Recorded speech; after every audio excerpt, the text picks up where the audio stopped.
आपण पाहताय प्राध्यापक डॉक्टर मच्छिंद्र सत्य यांचे लोकसंवाद न्यूज. सत्य जे तुमच्या समोर.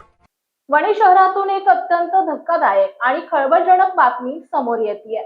वणी शहरातील गजबजलेल्या गांधी चौक परिसरात दिवसाढवळ्या एका चोरट्यानं हातचालाकी करत दुचाकीला लटकवलेली 50,000 रुपयांची पिशवी लंपास केली आहे. विशेष म्हणजे चोरट्यांनी आधी पीडित व्यक्तीच्या अंगावर घाण टाकून त्यांचं लक्ष विचलित केलं आणि या क्षणाचा फायदा घेत पैशांची बॅग घेऊन पसार झाले. हा संपूर्ण प्रकार परिसरातील सीसीटीव्ही कॅमेरामध्ये कैद झालाय. लालगुडा येथील रहिवासी शंकर धोटे यांनी वणी येथील स्टेट बँकेतून घरगुती खरेदीसाठी 50,000 रुपये काढले होते. ही रक्कम त्यांनी एका पिशवीत ठेवून ती दुचाकीच्या हँडलला अडकवली. मात्र बँकेतून बाहेर पडल्यापासूनच चोरट्यांनी त्यांच्यावर पाळत ठेवली होती.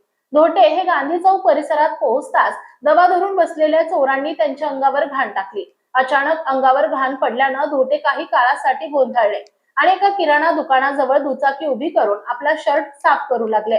नेमका याच क्षणाचा फायदा मागावर असलेल्या चोरट्यानं घेतला. धोटे यांचं लक्ष विचलित झालेलं असताना चोरट्यानं दुचाकीला लटकवलेली 50,000ची पिशवी क्षणार्धात लांबवली आणि गर्दीचा फायदा घेत पसार झाला. काही वेळानं दुचाकी जवळ आल्यावर पैशांची पिशवी गायब असल्याचं धोटे यांच्या लक्षात आलं. त्यांनी तातडीने पोलिसात धाव घेतली. हा संपूर्ण थरार परिसरातील सीसीटीव्ही कॅमेरामध्ये स्पष्टपणे कैद झाला असून वणी पोलिसांनी फुटेजच्या आधारे अल्पवयीन चोरट्यांचा शोध सुरू केलाय.